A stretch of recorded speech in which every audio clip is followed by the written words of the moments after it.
Alrighty, there I go. I've got my buttercream around the board. Notice I don't go to the edge of the board. I like it to kind of come in and out a little bit.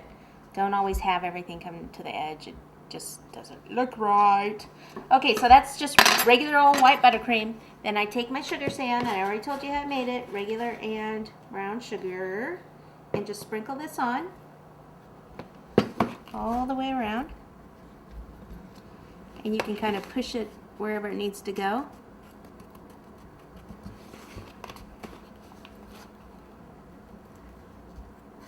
This is why it wasn't that big of a deal, you know, airbrushing it on this board, because I knew I'd be able to cover it up.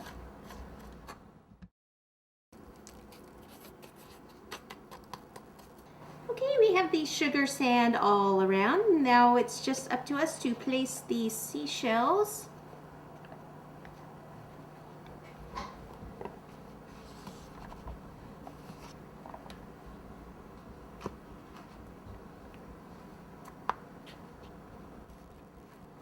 Okay, you can even lean some up against the shirt like that.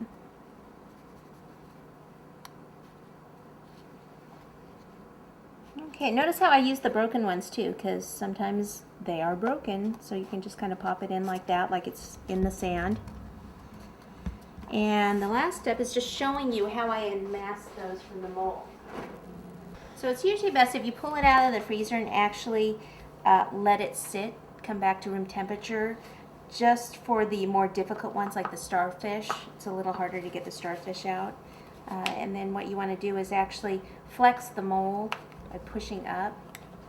See, this crack, if I would have left it till it's a little bit more at room temperature, that would less likely happen. Okay, so, you know, I'm pushing it, so what I was doing is pushing it in the back, right, like this. Like I said, this one, yeah, more likely to crack like it just did, because I needed the mold to come back a little bit more to room temperature. Okay. All right, so that's how you do it, and then that's the stage that you just go ahead and put the luster dust on like I did before.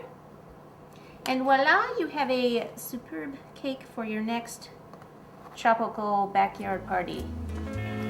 There you go.